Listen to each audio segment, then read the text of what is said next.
எனவேதான் இந்த நாளை நாம் நினைத்து பார்ப்பதற்காக அல்லாஹ் கட்டளையிடுகின்றான். இந்த நாளை நாம் அசை போட்டு பார்க்குமாறு அல்லாஹ்வே நமக்கு உத்தரவிடுகின்றான். சும்மா இல்ல, நாயகம் ஸல்லல்லாஹு அலைஹி வஸல்லம் அவர்கள் சஹாபாக்களுடைய இந்த அஞ்சா நெஞ்சத்தை, இந்த உரத்தை எடை போடும் விதமாக என்ன செய்கிறார்கள்? கணிப்பதற்காக யாரிடத்தில் கேட்டால் சாதகமான பதில் வருமோ அவர்களை பார்த்து முதலில்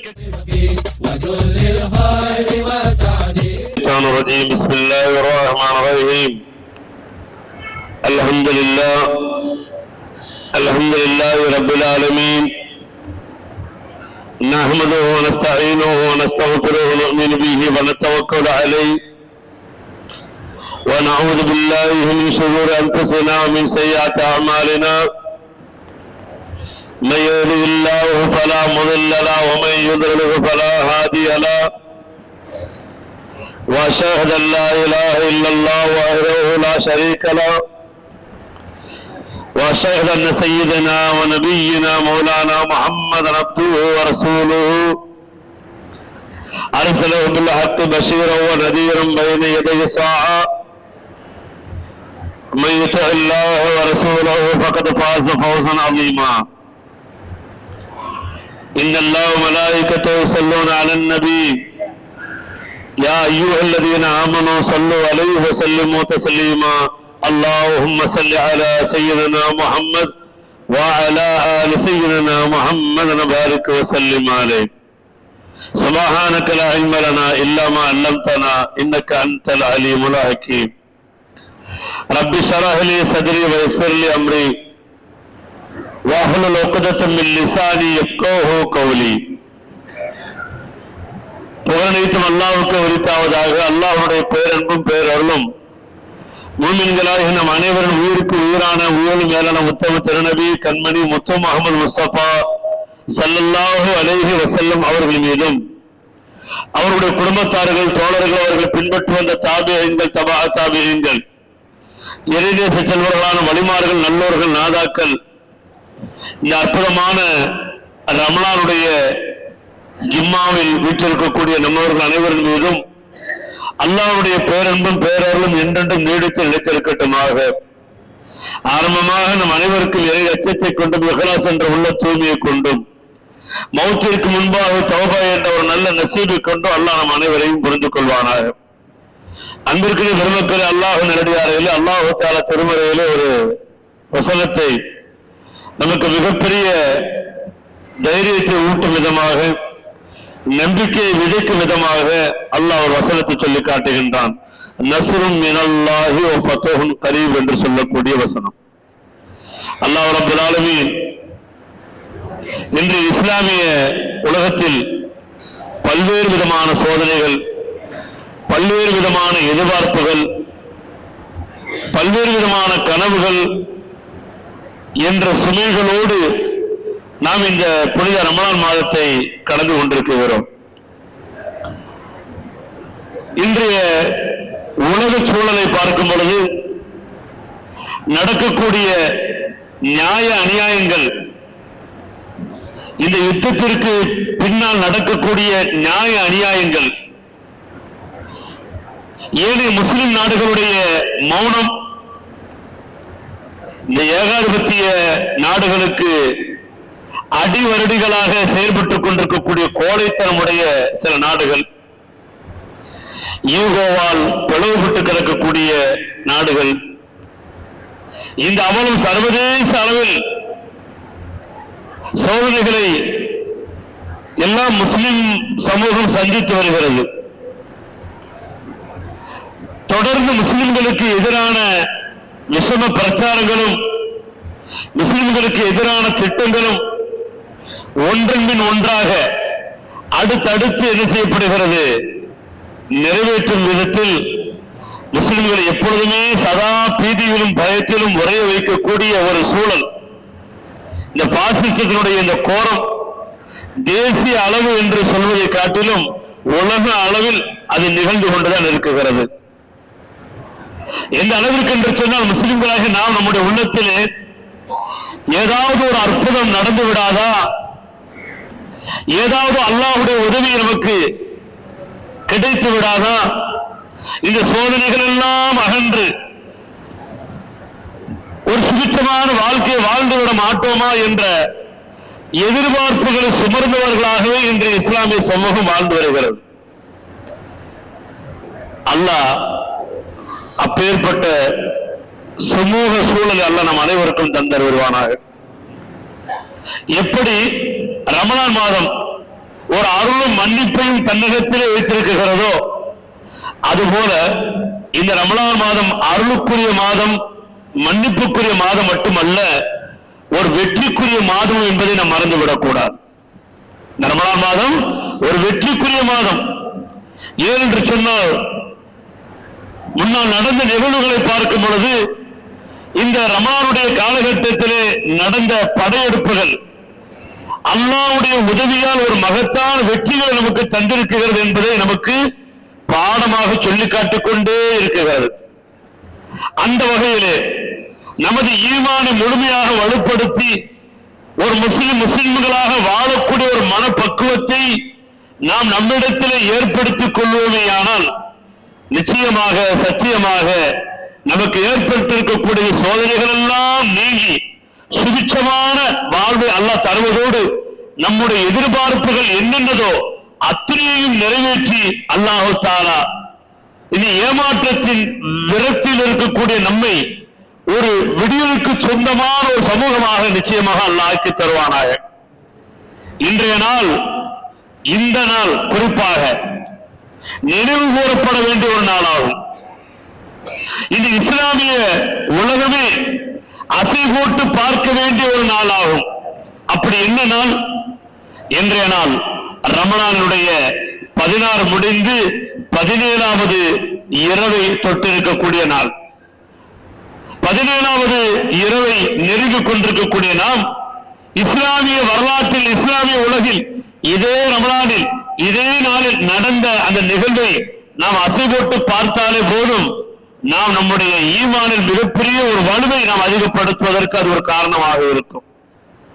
அன்பிற்குரிய சகோதரர்கள், அல்லாஹ்வின் அடியார்களே, அன்றைய நாள் கிட்டத்தட்ட 1400 ஆண்டுகளுக்கு பின்னால் நாம் சென்று பார்ப்போமேயானால் இந்த இஸ்லாமிய சமூகம் இறை நம்பிக்கை, இறை தூதர், இந்த இரண்டை தவிர வேற எந்த ஒரு ஆயுதமும் இல்லாத, எந்த ஒரு விதமான போர் தளவாடுகளும் இல்லாத நிராயுத பாணிகளாக பத்ர் என்ற இடத்திலே அன்றைய ஒட்டுமொத்த இஸ்லாமிய உலகம் எதிரிகளால் சூழப்பட்டிருந்த தருணம் அது. உலகத்தில் வேற எங்கேயுமே முஸ்லிம்கள் கிடையாது. உலகத்தில் வேற எங்கேயுமே முஸ்லிம்கள் கிடையாது. அந்த பத்ர் என்ற இடத்தில் குழுவி இருந்தோம் அல்லவா, அந்த முஸ்லிம்கள் மட்டும்தான். அந்த முஸ்லிம்களை சுற்றிலும் யார் சுற்றி இருந்தார்கள்? எதிரிகளால் சூழப்பட்டிருந்தோம். எதிரிகளால் சூழப்பட்டிருந்த அந்த தருணம் நபி பெருமானார் ஸல்லல்லாஹு அலைஹி வஸல்லம் அவர்களுடைய ஒற்றை வார்த்தை நமக்கு உணர்த்தும். அல்லாஹு அக்பர். வல்லோன் அல்லாஹ்வுடைய சன்னிதானத்திலே நபிகளார் சமர்ப்பித்த அந்த வழிகளுக்குரிய, அந்த வழிகள் நிறைந்த அந்த வலிமையான வார்த்தைகளின் விளைவால் நமக்கு கிடைத்த வெற்றி சாதாரணமான வெற்றி அல்ல. அப்படி என்ன நபிகள் பெருமானார் ஸல்லல்லாஹு அலைஹி வஸல்லம் ஒரு வார்த்தையை, ஒரு வலிவுடைய வலிமையான வார்த்தை அல்லாஹ்விடத்தில் கேட்டார்கள். அல்லாஹ்விடத்தில் அவர்கள் சுஜூதிலே இருந்து அழுது கேட்ட துஆ, யா ஹய்யு யா கய்யூம் பிரஹ்மத்திக நஸ்தகீஸ் அல்லாஹும்ம இன் துஹ்லிக ஹாதிஹில் இஸ்மா மின் அஹ்லில் இஸ்லாம் லா துஅமுது ஃபில் அர்ள் என்று கேட்டார்களே, அந்த ஒத்த வார்த்தையின் வெளிப்பாடாக நமக்கு கிடைத்த வெற்றி சாதாரணமான வெற்றி அல்ல, மிக பிரம்மாண்டமான வெற்றி. அன்றைய காலகட்டத்திலே நம்முடைய சூழல் என்ன என்பதை அப்படியே நம்ம கொஞ்சம் கண்ணுக்கு முன்பாக கொண்டு வந்து பார்த்தோம் என்று சொன்னால் நமக்கு புரிந்துவிடும். நபிகள் பெருமானார் ஸல்லல்லாஹு அலைஹி வஸல்லம் கேட்டார்கள் அல்லாஹ்விடத்திலே, யா அல்லாஹ், யா அல்லாஹ், இந்த சின்னஞ்சிறிய இந்த கூட்டத்திற்கு நீ உதவி புரியவில்லை என்றால் இந்த பூமியில் இதற்கு பிறகு உன்னை வணங்குவதற்கு, உன்னை அல்லாஹ் என்று சொல்லி உன்னை துதிப்பதற்கு ஒருவர் கூட இருக்க மாட்டார்கள் என்று அல்லாஹ்விடத்தில் துஆ செய்தார்கள். முஸ்லிமிலே பதிவு செய்யப்பட்ட ஹதீஸ். இந்த ஒரு துவாவிற்கு பிறகுதான், இந்த ஒரு துவாவின் காரணத்தால் தான் இந்த உம்மத் பெற்றுக்கொண்ட, இதுவரை பெற்றிருக்கிற, இனி பெறப்போகிற எல்லா ஏற்றத்திற்கும் காரணம் யார் என்பதை நீங்களும் நானும் தான் அல்லாஹ்விடத்தில் சாட்சி சொல்ல வேண்டும். இன்று உலகம் முழுக்க இஸ்லாமியர்களும் இஸ்லாமில் வியாபித்திருக்கிறது என்று சொன்னால் அதற்கு அடிப்படை துவா என்னது? நபிகளாருடைய இந்த அழுகையுடன் கூடிய சுஜூதுடைய துவா தான். பத்ர் களத்திலே அவர்கள் சுஜூதிலே கடந்து கேட்ட அந்த துவாவின் வெளிப்பாடால் தான் இப்பேற்பட்ட ஒரு மாற்றம். இது இந்த லெவல் மட்டும் முடிய போறதில்லை. இதற்கு பிறகு வரக்கூடிய, உலக அழிவு நாள் வரை வரக்கூடிய கோடான கோடி முஸ்லிம்களுக்கும் காரணம் இந்த ஒரு துவாதான் என்று சொன்னால் அது ஒரு மிகையான விஷயமாக இருக்க முடியாது. ஆம், அந்த வலிமையான ரசூலுடைய துவாதான் இன்று இந்த இடத்திலே நோன்பாளிகளாக ரமலானுடைய மாதத்திலே நாம் ஈமானோடு உங்களையும் என்னையும் அல்லாஹ் அமர வைத்திருக்கின்றானே, அதற்கு காரணமும் கூட இந்த நபிகளாருடைய துவாதான் என்று சொன்னால் அது மிக மிக சத்தியமான ஒரு விஷயமாகும். அல்லாஹ் அக்பர். ஆகவேதான் இந்த நாளை நாம் நினைத்து பார்ப்பதற்காக அல்லாஹ் கட்டளையிடுகின்றான். இந்த நாளை நாம் அசை போட்டு பார்க்குமாறு அல்லாஹ்வே நமக்கு உத்தரவிடுகின்றான். இது தஸ்தகீஸூன ரப்பக்கும் ஃபஸ்தஜாப லக்கும் அன்னி முமித்துக்கும் பிஅல்ஃபி மினல் மலாயிகத்தி முர்திஃபீன். நினைவு கூறுங்கள், உங்களை ரட்சிக்குமாறு உங்கள் இறைவனின் உதவியை நீங்கள் நாடிய போது அணி அணியாக சப்பு சப்பாக உங்களை பின்பற்றி வரக்கூடிய 1000 மலக்குகளை கொண்டு நிச்சயமாக உங்களுக்கு நான் உதவி புரிவேன் என்று அல்லாஹ் தஆலா உங்களுக்கு பதிலளித்தான். 8வது சூராவில் 9வது ஆயத். பத்ர் யுத்தம் சம்பந்தமாக அல்லாஹ் குர்ஆனிலே நினைவு கூறுகின்றான். அது எப்போதோ நடந்துவிட்ட ஒன்று என்பதாக அல்லாஹ் விடவில்லை. அல்லாஹ் நடந்த விஷயத்தை உலகம் உள்ளளவு நினைவு கூறுவதற்காகவே இந்த வசனத்தை திருமறை வசனமாக அல்லாஹ் தஆலா ஆக்கி வைத்திருக்கிறான். பத்ர் போர்களுடைய விஷயத்தை பற்றி சொல்லும் பொழுது சொன்னார்கள், وَلَقَدْ نَصَرَكُمُ اللَّهُ بِبَدْرٍ وَأَنْتُمْ أَذِلَّةٌ فَاتَّقُوا اللَّهَ لَعَلَّكُمْ تَشْكُرُونَ. பத்ர் போரில் நீங்கள் மிகவும் சக்தி குறைந்தவர்களாக இருந்த அந்த காலகட்டத்தில் அல்லாஹ் உங்களுக்கு உதவி புரிந்தான். ஆகவே நீங்கள் நன்றி செலுத்துவதற்காக அல்லாஹ்வை அஞ்சிக் கொள்ளுங்கள் என்பதாக அல்லாஹ் ஒரு இடத்தில் அல்லாஹ் தஆலா சொல்லி காட்டுகின்றான். அன்றைக்கு பெருமக்கள் அல்லாஹ் நல்லடியார்களே, என்ன நடந்தது? பத்ர் யுத்த அந்த காலத்தில் என்ன நடந்தது? பத்ர் யுத்த காலத்திலே எதிரினர் 1000 பேர் குதிரைப்படையோடு சேர்ந்து எல்லா விதமான போர் தளவாடங்களுடன் கூடிய ஒரு மிக பெரும் கூட்டம். இஸ்லாமிய வரலாற்றில் ஹிஜ்ரி 2 மக்காவிலிருந்து மதீனாவிற்கு ஹிஜ்ரத் செய்து 2வது ஆண்டு இஸ்லாமிய வரலாற்றில் முதல் யுத்தம். ஆனால் யுத்தம் என்று தெரியாமலேயே அந்த இடத்திற்கு வந்தார்கள் என்பதுதான் அதிசயத்திலும் அதிசயம்.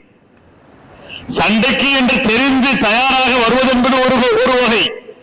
ஆனால் சண்டைக்கு என்று வரவில்லை, தன்னுடைய ஆளுகைக்கு உட்பட்ட இடத்தில் எதிரிகளுடைய ஊடுருவல் இருக்கிறது, அதனை தடுத்து நிறுத்த வேண்டும், அவர்கள் கைது செய்ய வேண்டும் என்ற எண்ணத்தோடு தான் நபிகள் பெருமானார் ஸல்லல்லாஹு அலைஹி அவர்கள் மதீனாவிலிருந்து இந்த பத்ர் என்ற இடத்திற்கு வருகை தந்தார்கள். ஆனால் நபிகளார் தங்களை இடைமறித்து கைது செய்வதற்கு ஆயத்தமாகி விட்டார்கள் என்ற செய்தியை தெரிந்து கொண்ட அந்த மக்கத்து வியாபார கூட்டத்தின் தலைவர் அபூ சுஃபியான் வேறொரு மார்க்கமாக மக்காவுக்கு தகவலும் அனுப்பி மக்காவை நோக்கி சென்று கொண்டிருந்தார். பத்ர் என்ற இடத்திலே நபிகள் பெருமானார் ஸல்லல்லாஹு அலைஹி அவர்கள் தன்னுடைய தோழர்களோடு வந்து கொண்டிருக்கிறார்கள் என்று தெரிந்த செய்தியை கேள்விப்பட்டு மக்காவிலிருந்து அபூ ஜஹல் ஒரு படையை திரட்டிக் கொண்டு பத்ர் என்ற இடத்திலே வந்து தங்கிவிட்டார். இது நடந்து ரமலான் முதல் ரமலானில் ஹிஜ்ரி 2 இதே 17வது இரவு அன்றுதான் இந்த யுத்தம் நடைபெறுகிறது. இவர்கள் சண்டைக்காக யுத்தத்திற்காக தயார் நிலையில் வந்து விட்டார்கள். ஆனால் நாயகத்தின் தோழர்களும் சண்டை என்ற எண்ணத்தோடு வரவில்லை, அவர்கள் வேறு ஒரு சிந்தனையோடு வர. ஆனால் வரக்கூடிய அந்த சூழலை பார்த்து இது போர்க்கால சூழல் என்பதை விளங்கிக் கொண்டு அதற்கு தயாராகக்கூடிய ஒரு நிலைமையிலே ஆளாக்கப்பட்டார்கள். இப்போது நபிகள் பெருமானார் ஸல்லல்லாஹு அலைஹி வஸல்லம் அந்த காபிர்களையும் பார்த்தார்கள். 1000 பேர் கொண்ட அந்த கும்பல் ஆயுத பலத்தோடு போருக்குண்டான தளவாடங்களோடு இந்த பக்கம் திரும்பி பார்க்கிறாங்க. நோன்பு வைத்தவர்களாக பலகீனமானவர்களாக வெறும் 313 பேர் மட்டுமே. இதிலே மக்கத்து முஹாஜிரின்கள் 76 பேர், மதீனத்து அன்சாரிகள் 237 பேர். இந்த ஒட்டுமொத்த கணக்கு 313 பேர் கொண்ட எந்த படைபலங்கள் இல்லாமல் எந்த ஆயுதமும் இல்லாமல் இருக்கக்கூடிய இந்த கூட்டம் இந்த இரண்டையும் திரும்பி திரும்பி பார்த்துவிட்டு சுஜூதிலே விழுந்து விட்டார்கள். அல்லாஹ்வுடைய ரசூல் சுஜூதிலே கிடந்து அவர்கள் செய்த துஆ தான்.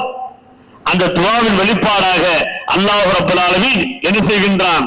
சில 3 காரணங்களை பார்க்கின்றான். யாரிடத்திலே? முஸ்லிம்களிடத்திலே 3 காரணங்கள் அல்லாஹ்வுடைய பார்வையிலே படுகிறது. அந்த 3 காரணங்களின் காரணத்தால் அல்லாஹ் தன்னின் புறத்திலிருந்து 5 வகையான உதவியை இறக்கி வைத்தான். அந்த 3 காரணங்கள் முஸ்லிம்களிடத்தில் இருந்த காரணிகள் என்ன, அதன் விளைவாக அல்லாஹ்விடத்திலிருந்து இறங்கிய 5 உதவிகள் என்ன அப்படிங்கிற செய்தியத்தை இங்க நமக்கு சொல்ல வர்றாங்க. இதுல முஸ்லிம்களிடத்தில் இருந்த முதல் காரணி நபிகளாருடைய துஆ, நபிகளாருடைய உருக்கமான துஆ, அல்லாஹ்வுடைய அரிசை தட்டும் வகையிலே உண்டான துஆ. அல்லாஹு அக்பர் அவர்கள் கேட்ட துஆ முதல் காரணம். இரண்டாவது காரணம், சஹாபாக்களுக்கு மத்தியிலே இருந்து எந்த விதமான ஆயுதம் இல்லாவிட்டால் என்ன, நாம் சத்தியத்தில் இருக்கிறோம் என்ற அஞ்சா நெஞ்சம் கொண்ட அந்த உரம், அந்த துணிச்சல், அந்த தைரியம், இதையும் அல்லாஹ் தஆலா பார்க்கின்றான். சும்மா இல்ல, நாயகம் ஸல்லல்லாஹு அலைஹி வஸல்லம் அவர்கள் சஹாபாக்களுடைய இந்த அஞ்சா நெஞ்சத்தை, இந்த உரத்தை எடை போடும் விதமாக என்ன செய்கிறார்கள்? கணிப்பதற்காக யாரிடத்தில் கேட்டால் சாதகமான பதில் வருமோ அவர்களை பார்த்து முதலில் கேட்கிறார்கள். முதலில் முஹாஜிரின் இடத்தில் கேட்கிறார்கள். அதிலும் உமர் ரலியல்லாஹு அவர்களை பார்த்து கேட்கிறார்கள், உமரே, இந்த சூழலில் நாம் என்ன செய்யலாம் என்று நினைக்கிறீர்கள்? உமர் ரலியல்லாஹு சொன்னார்கள். அபூபக்கர் ரலியல்லாஹு சொன்னார்கள். என்ன சொல்லி இருப்பார்கள்? யா ரசூலுல்லாஹ், நம்ம எந்த தயாரிப்புமே வரலையே, நம்ம இந்த நோக்கத்துக்காக வரலையே, நம்ம ஒன்னு சமாதானமா போயிடும் இல்லைன்னா திரும்பி போயிடும் என்ற பதிலை சொல்லவில்லை. யா ரசூலுல்லாஹ், இந்த இடத்திலே இந்த தருணத்திலே நாம் போராடி ஆக வேண்டும் யா ரசூலுல்லாஹ் என்ற வார்த்தையை சொன்னார்கள். அல்லாஹு அக்பர். மக்கத்து முஹாஜிரின்கள் 76 பேர் தான். ஆனால் மெஜாரிட்டியாக மதீனத்து அன்சாரிகள் வந்திருக்கிறார்களே 237 பேர். அவர்களுடைய அபிப்பிராயம் இங்கு முக்கியம் அல்லவா? இப்போது அவர்களுடைய அபிப்பிராயத்தை கருத்தில் கொண்டு அவர்களை நோக்கி பார்க்கத்தான் செய்தார்கள். அல்லாஹு அக்பர். கூட்டத்தில் இருந்த அபூ கத்தாதா ரலியல்லாஹு அவர்கள் எழுந்திருந்து சொன்னார்கள், யா ரசூலுல்லாஹ், எங்களுடைய எண்ண ஓட்டம் எப்படி இருக்கிறது என்பதாகத்தான் பார்க்கிறீர்கள். வல்லாஹி, அல்லாஹ்வே சத்தியமாக, எங்களுடைய உயிர் எவன் கைவசம் இருக்கிறதோ அந்த அல்லாஹ்வே சத்தியமாக, நீங்கள் கடலில் குதியுங்கள் என்று கட்டளையிட்டாலும் கூட நாங்கள் குதிப்பதற்கு தயாராக இருக்கிறோம் யா ரசூலுல்லாஹ். நீங்க இந்த விஷயத்தில் யோசிப்பதற்கு என்ன இருக்கிறது? நீங்கள் எதை கட்டளையிட்டாலும் நாங்கள் அதை செய்வோம். அல்லாஹு அக்பர். அஞ்சா நெஞ்சம் கொண்ட சஅத் இப்னு உபாதா ரலியல்லாஹு அவங்க என்ன சொன்னாங்க? எதிர்த்து சொன்னாங்க, யா ரசூலுல்லாஹ், என்ன நீங்க இந்த மாதிரி தருணத்துல இறை தூதரும் இறைவனும் சேர்ந்து நீங்கள் பார்த்துக் கொள்ளுங்கள் என்று சொன்ன மூசா நபியுடைய கூட்டத்தாரை போன்று நாங்கள் சொல்லுவோம் என்று நீங்கள் நினைக்கிறீர்களா? சத்தியமாக நாங்கள் அப்படி சொல்ல மாட்டோம் யா ரசூலுல்லாஹ். உங்களுக்கு முன்பாக, உங்களுக்கு வலதுபுறமாக, உங்களுக்கு இடதுபுறமாக, பின்புறமாக இருந்து இந்த யுத்தத்தை நாங்கள் எதிர்கொள்ள தயாராக இருக்கிறோம் என்ற அஞ்சா நெஞ்சம் கொண்ட ஒரு தைரியமான, ஒரு துணிச்சலான ஒரு எண்ணத்தை வார்த்தையின் மூலமாக வெளிப்படுத்தினார்கள் சஹாபா பெருமக்கள். அல்லாஹ்வுடைய உதவி ஒருத்தருக்கு இறங்கணும்னா முதல்ல இதையெல்லாம் பார்க்கிறான். அந்த சிச்சுவேஷன் இருக்குதான்னு பார்க்கிறான். எந்த சிச்சுவேஷனும் இல்லைன்னா அல்லாஹ்வுடைய உதவி எப்படி இறக்குவான்? முதல் விஷயம் ரசூலுல்லாஹ்வுடைய துஆ, அது ஒரு மிகப்பெரிய காரணம். இரண்டாவது, அதை எதிர்கொள்வதற்கு அல்லாஹ்வுடைய உதவியோடு நாங்கள் துணி நிற்கிறோம் என்ற அந்த நெஞ்சுரம் படைத்த வார்த்தைகள். இந்த 2 காரணம் மட்டுமல்ல, மூன்றாவதாக ஒரு காரணம் இருந்தது. மூன்றாவது காரணம் வாய்மை. என்ன வாய்மை? வாய்மை என்று சொன்னால் உண்மை, உண்மை என்று சொன்னால் சத்தியம். அவர்கள் சொன்ன வார்த்தையிலே சத்தியம் இருந்தது. சும்மா பேச்சுக்கு பேசல, நாங்க பார்த்துக்கிறோம், நாங்க இருக்கிறோம் சொல்றோம் இல்லையா, அந்த மாதிரி பேச்சளவில் உண்டான வார்த்தை அல்ல. அவர்கள் கொடுத்த வாக்குறுதி சத்திய வார்த்தை, வாய்மை நிறைந்த வார்த்தை. இது அல்லாஹ் அறிந்தவனாக இருக்கிறான். ஒரு முஸ்லிமிடத்திலே, ஒரு மூமினிடத்திலே இருக்க வேண்டிய தன்மைகள் இதுதான். அல்லாஹ்வுடையத்திலே நம்முடைய துஆ இருக்க வேண்டும். எதற்கும் அஞ்சாமல் அல்லாஹ்வுடைய உதவியால் எதிர்க்கக்கூடிய திராணி இருக்க வேண்டும். அந்த திராணி வார்த்தை அளவில் மட்டும் இல்லாமல், உதட்டளவில் மட்டும் இல்லாமல், அப்படியே ஊறி போய் செயல்பாட்டில் அது வெளிப்பட வேண்டும். இது மூன்றும் இருந்த காரணத்தால் அல்லாஹ் ரப்பல் ஆலமீன் தன்னின் புறத்திலிருந்து 5 விதமான உதவிகளை இறக்கினான். அல்லாஹ் அக்பர். அந்த 5 விதமான உதவிகள் என்னென்ன உதவிகள்? அல்லாஹ் தஆலா முதல் உதவியாக அந்த முஸ்லிம்களுக்கு ரிலாக்ஸ் உண்டாக்குறான். எப்படி? கொஞ்சம் ரிலாக்ஸா இருங்க. மூமின்களுக்கு யுத்தம் நடக்க போகுது அன்னைக்கு. ஆனா முஸ்லிம்கள்லாம் எப்படி இருக்கிறாங்க? அன்னைக்கு நல்லா தூங்குறாங்க. தூங்காத ஒரே ஆளுங்கன்னா யாருதான்? நம்ம ரசூல் ஸல்லல்லாஹு அலைஹி வஸல்லம் அவர்கள் தான். அவங்களோட இருந்து செய்த அபூபக்கர் ரலியல்லாஹு அன்ஹு தான். சுஜூத கடந்து அழுகிறாங்க. மழை பெய்யுது. சுஜூத கடந்து எந்திக்கும் போது நெத்தியில சகதியினுடைய அடையாளம் இருக்குது. தேம்பி அழுகிறாங்க, குலுங்கி அழுகிறாங்க. பின்னாடி மெய்காப்பாளராக நின்று கொண்டிருந்த சையதுனா அபூபக்கர் சித்தீக் ரலியல்லாஹு அன்ஹு அவர்கள், யார் ரசூலுல்லாஹ், நீங்கள் கவலைப்படாதீர்கள். இதே ரசூல் அபூபக்கர் நாயகத்திற்கு சொன்னார்கள் கவலைப்படாதீர்கள் என்று சவுர் குகையிலே.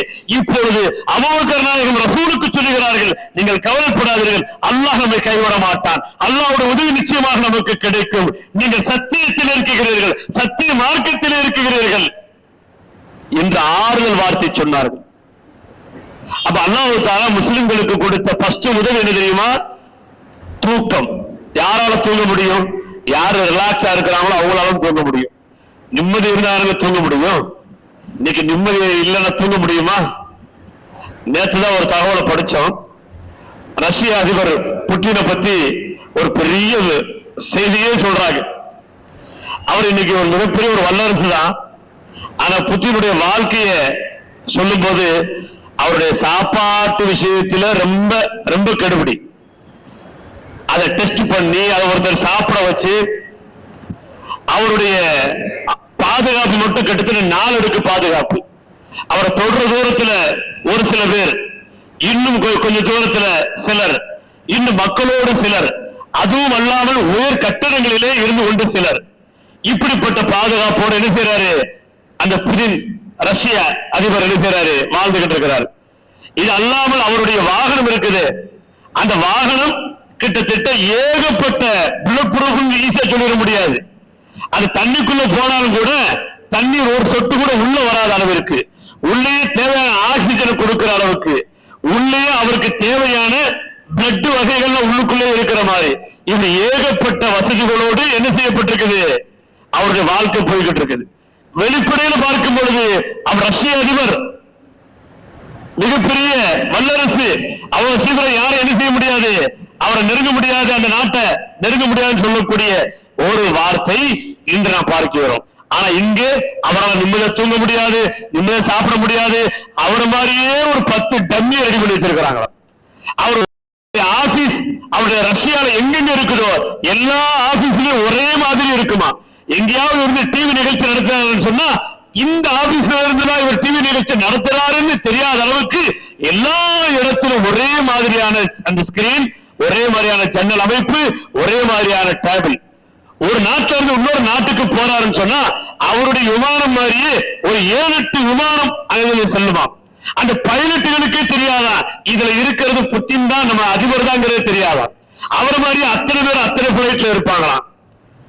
அப்ப இந்த அளவுக்கு தனக்கு ஒரு பாதுகாப்பை, ஒரு செக்யூரிட்டியை, ஒரு வளையத்தை ஏற்படுத்தி வாழ்றாருன்னு சொன்னா இவர் நிம்மதியான வாழ்க்கை வாழ்றாருன்னு சொல்ல முடியுமா? முடியாது.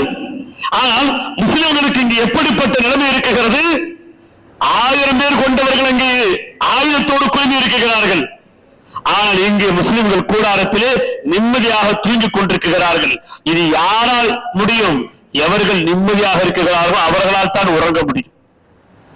முஸ்லிம்களுக்கு அல்லாஹ் தஆலா முதல் உதவியாக கொடுத்தா ஃபர்ஸ்ட் ரிலாக்ஸா இருங்க. முஸ்லிம்கள் ரிலாக்ஸா இருந்தாங்க. இல்ல அல்லாஹ் குர்ஆன்ல சொல்லி காட்டுறான், விசுவாசிகளே உங்கள் மனம் மிக கூடுதலான எதிரிகளை கண்டு பயப்படக்கூடாதுங்கிறதுக்காக, நிம்மதி அடைவதற்காக அவர்களிடமிருந்து உங்களுக்கு அல்லாஹ் ஒரு சிறிய தூக்கத்தை போட்டான் என்பதை நீங்கள் நினைத்து பார்க்க வேண்டாமா? அல்லாஹ் கேட்கிறான். நீங்க இத்தனை பேர் இருக்கிறாங்களே, என்ன நடக்க போதும் ஏன் நடக்க போதும் சொல்லி பயந்தா இவங்களுக்கு தூக்கம் வந்திருக்குமா? அப்ப அல்லாஹ் ஒரு உள்ளத்திலிருந்து பயத்தை எடுத்து நிம்மதியான தூக்கத்தை கொடுத்தோம். இது அல்லாஹ் கொடுத்த முதல் உதவி. இரண்டாவது உதவி, அந்த காலகட்டத்திலே ஒரு மழையை இறக்கி அல்லாஹ் தஆலா தூய்மைப்படுத்தி என்ன செஞ்சா, முஸ்லிம்களுக்கு ஒரு சாதகமான சூழலை ஏற்படுத்தினான். ஏன் என்று சொன்னால், கீழே சமதளம், மேலே சரிவான பகுதி. என்ன ஆனது? அந்த மழையின் மூலமாக அந்த சரிவு பகுதியிலே முஸ்லிம்கள், ஆனால் சமதள பகுதியிலே எதிரிகள். சமதள பகுதியிலே எதிரிகள் கூடாரம் விட்டு வசதியாக முன்னாடி வந்து இடம் பிடிச்ச மாதிரி உட்கார்ந்துக்கிட்டாங்க. ஆனா முஸ்லிம்கள் எல்லாம் சரிவான பகுதியிலே இருந்தார்கள். மழை பொழிந்ததன் காரணமாக மழையினுடைய நீரெல்லாம் சரிவில் இருந்து இறங்கி அந்த சமதள பகுதிக்கு ஒரு சகஜமாக வந்துருச்சு. நைட்டெல்லாம் குதூகூலமாக மதுவிலும் மங்கையிலும் இசையிலும் கும்மாளம் அடித்தவர்கள் அந்த யுத்த காலத்தின் போது நசனசம் என்று அவர்கள் ஆகிவிட்டார்கள். எப்படி ஒரு கசகசப்போடு ஒரு காரியத்தை செய்ய முடியாதோ அந்த மாதிரி நிலைக்கு அவர்கள் ஆளாக்கப்பட்டார்கள். இது அல்லாஹ் இந்த முஸ்லிம்களுக்கு கொடுத்த இரண்டாவது உதவி. மூன்றாவது உதவி இருக்கிறது. அல்லாஹ் அக்பர் 1000 என்றும் 3000 என்றும் 5000 மலக்குகள் என்றும் அல்லாஹ் ரப்பல் ஆலமீன் குர்ஆனிலே சொல்லி காட்டுகின்றார். ஆக மொத்தத்தில் கூட்டம் கூட்டமாக கொத்து கொத்தாக அல்லாஹ் தஆலா தனது உதவியை அன்றைய தினம் முஸ்லிம்களுக்கு நேரடியாகவே மாணவர்களை இறக்கி வைத்து அல்லாஹ் தஆலா உதவி புரிந்தது மூன்றாவது உதவி. அல்லாஹ் அக்பர். நான்காவது உதவி என்ன தெரியுமா? அல்லாஹ் ரப்பல் ஆலமீன் இந்த முஸ்லிம்களுக்கு உள்ளத்தில் எப்பேற்பட்ட எண்ணத்தை கொடுத்தான் என்று சொன்னால், எதிரிகளுடைய கண்களுக்கு முஸ்லிம்களை பிரம்மாண்டமான கூட்டமாக காண்பித்தான். முஸ்லிம்களுடைய கண்களுக்கு எதிரிகளுடைய கூட்டத்தை சிறிய கூட்டமாக காண்பித்தான். இது அல்லாஹ்வால் முடியும். ஒரு மாயை. அல்லாஹ் நினைத்தால் முடியும். அல்லாஹ் அப்படித்தான் காட்டினார். இது நான்காவது உதவி. ஐந்தாவது உதவி என்ன சொன்னால், எதிரிகளுடைய உள்ளத்திலே அல்லாஹ் தஆலா ஒரு பயத்தை போட்டு விட்டார். எதிரிகளுடைய உள்ளத்தில் என்ன ஆகி போச்சு? தைரியம் இருந்தா தானே அந்த தைரியத்தை அல்லாஹ் தஆலா தூச பிடிக்க விட்டான். அங்க எல்லாம் பயந்து நடுங்க ஆரம்பிச்சுட்டாங்க. விளைவு மலக்குமார்களுடைய இறக்குமதி, அல்லாஹ்வுடைய இத்தனை விதமான பேர் உதவிகள் என்ன ஆனது? சின்ன பின்னமாக சிதறி ஓடினார்கள் என்பது மட்டுமல்ல, மக்கத்து காப்பீர்களில் 70 பேர் கொல்லப்பட்டார்கள். 70 பேர் சிறைப்பிடிக்கப்பட்டார்கள். கொல்லப்பட்ட 70 பேரிலே முக்கியமான பெரும் புள்ளிகள், பெரும் தலைவர்கள் மொத்தம் 24 பேர்கள். அதுல குறிப்பாக அபூஜஹல் கொல்லப்பட்டான். இது எதிரிகளுடைய சாவு எண்ணிக்கை. அதே சமயத்திலே முஸ்லிம்கள் இந்த யுத்தத்திலே ஷஹீதானவருடைய வீர மரணம் அடைந்தவருடைய எண்ணிக்கை முஹாஜிரின்களில் 6 பேர், அன்சாரிகளில் 8 பேர், மொத்தம் 14 பேர். அந்த 14 பேர் இந்த மார்க்கத்திற்காக, இந்த தீனுக்காக, இந்த தீன் இஸ்லாத்திற்காக தங்களுடைய உயிரை அர்ப்பணித்ததின் விளைவாகத்தான், அந்த 14 பேருடைய உயிர் அர்ப்பணித்ததின் ஷஹீதானதின் விளைவாகத்தான் இன்றைய தினம் அல்லாஹ் மட்டுமே வணங்கக்கூடிய, ரசூலை பின்பற்றக்கூடிய ஒரு கூட்டம் உலகளாவிய அளவிலே பரவி இருக்கிறது, நிரம்பி இருக்கிறது என்று சொன்னால் அதற்கு வித்து இந்த 14 உயிர் தான். அதற்கு ஆரம்ப புள்ளி இந்த பத்ர் யுத்தம் தான் என்பதை நாம் மறந்துவிடக் கூடாது. நன்றி வேண்டாமா? இல்லை என்றால் நம்முடைய நிலைமை என்னவாக இருக்கும்? அன்று அவர்கள் இதற்கு அர்ப்பணிக்காவிட்டால் நம்முடைய நிலைமை இன்று எப்படி இருந்திருக்கும்? யார் யாரை போலையோ எதை நோக்கியோ சென்று கொண்டிருப்போம். ஆனால் அல்லாஹ் தஆலா ஈமானுடைய வாழ்க்கையை வாழ வைத்திருக்கின்றானே, இதற்குண்டான அர்ப்பணிப்பு சாதாரணமானதல்ல. இந்த அர்ப்பணிப்பு உயர்ந்தது. எந்த அளவிற்கு என்று சொன்னால் அதில் ஷஹீதானவருடைய அந்தஸ்து மிக உயர்ந்தது. அதில் குறிப்பாக அந்த பத்ர் யுத்தத்தில் கலந்து கொண்ட சஹாபா பெருமக்கள் இருக்கிறார்களே, அவர்களுடைய அர்ப்பணிப்பு சொல்லி மாறாது. அல்லாஹ் அக்பர். எதுவுமே இல்லாத நிலையிலே அல்லாஹ்வுடைய ஈமானை கொண்டுமே வைத்து நாயகத்தின் துஆவை கொண்டு அந்த மக்கள் அந்த யுத்தகலத்தில் இறங்கி போரிட்டார்கள் என்று சொன்னால் அல்லாஹ் அக்பர். அன்பிற்குரிய பெருமக்கள், அல்லாஹ் சொல்கிறார்களே, இப்படி அல்லாஹ் ரப்பல் ஆலமீன் முஸ்லிம்களிடத்தில் இருந்த இந்த 3 அசலியத்தான காரணத்தின் விளைவாக 5 விதமான உதவிகளை இறக்கி ஒரு மிகப்பெரிய வெற்றியை கொடுத்தான். ஏனென்றால் அல்லாஹ்வுடைய உதவி முஸ்லிம்களுக்கு எப்பொழுதுமே சமீபமாக இருக்கிறதுன்னு சொல்லி குர்ஆன்ல சொல்றான். அல்லாஹ் குர்ஆன்ல சொல்றான், நஸ்ருன் மினல்லாஹி வ ஃபத்ஹுன் கரீப். அல்லாஹ்வுடைய உதவியும் அல்லாஹ் வழங்கும் வெற்றியையும் மிக சமீபத்திலே இருக்குதுன்னு அல்லாஹ் சொல்றான். மிக சமீபத்தில் இருக்குது. ஆனா வர்றதுக்கு எது தடையா இருக்குது? நம்முடைய வாழ்க்கை தடையாக இருக்குது, நம்முடைய வாழ்க்கை முறைகள் தடையாக இருக்குது. இன்று நாம் நம்முடைய வாழ்க்கையை ஆய்வு செய்ய வேண்டும். ஏனென்று சொன்னால் இப்பேற்பட்ட சமீபத்தில் உங்களுக்கு வெற்றி இருக்குது, உங்களுக்கு சுப செய்தி இருக்குது, அல்லாஹ்வுடைய உதவி இருக்குது, அல்லாஹ் குர்ஆன்ல சொல்றான். ஆனா நமக்கு எங்கு போனாலும் அடி விழுகிறது, எங்கு போனாலும் சூழ்ந்து கொள்கிறது, எங்கு போனாலும் அருகிலிருந்து கொண்டே நமக்கு குளிவரிக்கிறார்கள். இதிலிருந்து நமக்கு வெற்றியை எப்பொழுது நாம் பெற வேண்டும், பெற முடியும் என்று சொன்னால் நாம் நம்மை சரி செய்து கொள்ளாதவரை, நாம் நம்மை சீர் செய்து கொள்ளாதவரை அல்லாஹ்வுடைய உதவி நமக்கு கிடைக்காது. அல்லாஹ் ரப்பல் ஆலமீன் இந்த ரமலான் மாதத்தின் பரக்கத்தால், இந்த ரமலான் அருள் நிறைந்த இந்த மாதத்தின் பரக்கத்தால் அல்லாஹ் நமக்கு வெற்றியை தருவானாக, நம்முடைய வாழ்க்கையில நல்ல மாற்றத்தை தருவானாக, சமூகத்தில் ஒற்றுமையை தந்தர் புரிவானாக. யா அல்லாஹ் சிதறி கடக்கக்கூடிய அது கூட்டங்களாக, கொள்கை கூட்டங்களாக இருந்தாலும் சரி, சிதறி கடக்கக்கூடிய ஈமான்தார்களுக்கு மத்தியிலே யாழ ஒன்றிணைக்கக்கூடிய ஒரு ஒற்றுமையை ஏற்படுத்துவாயாக. யா அல்லாஹ், யா அல்லாஹ், இந்த சூழல் அசாதாரணமான சூழல். அரபு நாடுகளுக்கு மத்தியிலே ஒற்றுமை இல்லை, தமிழகத்தில் வாழக்கூடிய முஸ்லிம்களுக்கு மத்தியிலே ஒற்றுமை இல்லை, இந்தியாவில் வாழக்கூடிய இஸ்லாமிய சமூகத்திற்கு மத்தியிலே ஒற்றுமை இல்லை. மூன்றாவது நபர் மாற்று மத சகோதரர் சொல்கிறார், பாயை பிரிஞ்சு கிடக்கிறது தான் நமக்கு சாதகங்கிறாங்க. பாய்கள்லாம் ஒண்ணு சேர்ந்தாங்க சொன்னா அவங்களுடைய வேல்யூஷனே வேறங்கிறாங்க. அவங்களுக்கு தெரியுது, ஆனா நமக்கு தெரியல. நம்முடைய மதிப்பு என்ன என்பது நமக்கு தெரியல. எப்பொழுது வாத்தஸிமு ஹபிலில்லாஹி ஜமீஆ என்ற அல்லாஹ்வின் கூற்றுப்படி ஒற்றுமை என்றும் கயிற்றை பற்றி பிடிக்காதவரை நமக்கு ஒரு பொழுதும் எந்த பிரச்சனையிலிருந்து விமோசனம் கிடைக்கும் என்று நம்மால் எதிர்பார்க்கவே முடியாத சகோதரர்களே. அந்த விமோசனம் கிடைக்க வேண்டும் என்று சொன்னால் நமக்கு மத்தியில் இருக்கக்கூடிய கருத்து வேறுபாடுகளை அகற்றி, நமக்கு மத்தியில் இருக்கக்கூடிய ஏற்றத்தாழ்வுகளை நீக்கி, நாம் அனைவரும் ஈமான்தாரிகள், இஸ்லாமியர்கள் என்ற எண்ணத்தோடு ஒன்றிணைந்து நாம் அல்லாஹ்விடத்திலே மண்டியிட்டு முறையிட்டு அழாதவரை அவருடைய உதவி நமக்கு கிடைப்பது என்பது ஒரு அரிதான ஒரு விஷயமாக ஆகிவிடும். அல்லாஹ் பாதுகாப்பானாக. இந்த ரமலான் மாதத்தின் பரக்கத்தால் நம்முடைய உள்ளங்களை ஒன்றிணைப்பானாக. இந்த ரமலான் மாதத்தின் பரக்கத்தால் நம்முடைய அமல்களை கபூல் செய்வானாக. இந்த ரமலான் மாதத்தின் பரக்கத்தால் யா அல்லாஹ், யா அல்லாஹ், உலகெங்கிலும் அடிபட்டுக் கொண்டிருக்கக்கூடிய எங்களுடைய மக்களை யாரை பாதுகாப்பாயாக, உன்னுடைய அடியார்களை பாதுகாப்பாயாக. நோன்பிருந்து கொண்டு யா அல்லாஹ் நாங்கள் செய்யக்கூடிய இந்த துஆக்களை நீ கபூல் செய்வாயாக. காசா மக்களுக்கு தேவையான உதவிகளை செய்வாயாக, அவர்களுக்கு தேவையான அடிப்படை ஆதார வசதிகளை கொடுப்பாயாக. சகர் நேரத்திலும் பேரித்தமலம் தான், நோன்பு இறப்பதற்கும் பேரித்தமலம் தான். ஆனா நமக்கு நோன்பு இறக்கும் போது ஒரே ஒரு பேரித்தமலம் சுன்னத்தின் அடிப்படையில்.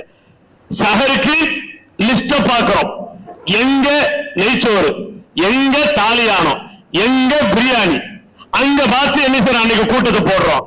சகர்ல மெனுவை பார்த்து சகர் செய்யக்கூடிய நம்ம எங்க, சகருக்கு எதுவுமே கிடைக்காத தண்ணியை குடித்துக் கொண்டு பேரிச்சம்பழத்தை சாப்பிட்டுக்கிட்டு நோன்பு இருக்கக்கூடிய அந்த மக்கள் எங்க? இப்போ ஈமானுடைய வித்தியாசம் அவர்களுக்கு எவ்வளவு இருக்குகிறது, நம்மளுக்கு எவ்வளவு இருக்குகிறது என்ற ஏற்றத்தாழ்வின் வித்தியாசத்தை நம்மால் உணர முடியும் என்று நான் நம்புகிறேன். அல்லாஹ் ரப்பல் ஆலமீன் ஈமானை உரத்தை அதிகப்படுத்துவானாக, ஈமானை வலுப்படுத்துவானாக. அல்லாஹ் ரப்பல் ஆலமீன் பலவீனமான ஈமான் இருக்கக்கூடிய நம்ம அனைவருக்கும் அல்லாஹு தஆலா ஒரு பலமுள்ள ஈமான்தாரிகளாக வாழக்கூடிய நல்ல நசீபை அல்லாஹு தஆலா நம் அனைவருக்கும் தந்தல் புரிவானாக. அன்பிற்குரிய சகோதரர்கள், அல்லாஹ்வின் அடியார்களே, இன்ஷா அல்லாஹ் இரண்டாவது பத்துடைய கடைசியில் இருக்கிறோம். இன்னைக்கு பிறை 17 பார்த்துட்டோம்னா அவ்வளவு இரண்டாவது பத்துடைய முக்காவாசியில தூரத்துல இருக்கிறோம். இந்த பத்துல நம்ம அல்லாஹ் மகஃபிர்லனா துனூபனா ஹத்தாயானா குல்லாஹ யா ரப்பல் துஆ வைத்துக்கிற பாவமன்னிப்புடைய துஆ. மூன்றாவது 10 ஆரம்பமாக இருக்கிறது. அல்லாஹ்விடத்திலே நரக விடுதலைக்காக எத்துக்கும் மினன்னார் என்ற அடிப்படையிலே அல்லாஹும்ம ஆத்திக்னி மினன்னார் என்ற துஆவை நம்ம ஓதணும் அதிகமாக. அதே சமயம் மூன்றாவது பத்தில பிரபலியமான ஒரு அமல் இத்திகாஃப் என்ற அமல். அந்த அமலுக்காக நாம் நம்மை தயார் செய்து கொள்ள வேண்டும். அல்லாஹ்விடத்திலே அவருடைய இல்லத்திலே உள்ளிருப்பு போராட்டமாக இருந்து நம்முடைய சொந்த விஷயமாக மட்டுமல்ல, நம்முடைய சமூகம் சார்ந்த பிரச்சனைகளையும் நம்முடைய உலக முஸ்லிம்கள் சார்ந்த பிரச்சனைகளையும் அல்லாஹ்விடத்தில் முறையிட்டு அழுது மன்றாடி கேட்டு பெறக்கூடிய ஒரு தருணத்தை இந்த இத்திகாஃப் என்ற அமல் நமக்கு தருவதற்கு ஒரு வாய்ப்பாக தோதாக அமைந்திருக்கிறது. எனவே சகோதரர்கள், அந்த இத்திகாஃப் என்ற அமலுக்கு தயாராகும்படியும் இந்த ஜும்மா வாயிலாக உங்களுக்கு அறிவுறுத்தப்படுகிறது. அல்லாஹ் ரப்பல் ஆலமீன் எதை சொன்னோம், எதை கேட்டோமோ அதன்படி விலகி அமல் செய்யக்கூடிய நன்மக்களாக மேன்மக்களாக நாம் அனைவரையும் புரிந்து கொள்வானாக. வாஹிர் தஅவானா அல்ஹம்துலில்லாஹி ரப்பில் ஆலமீன். அஸ்ஸலாம்.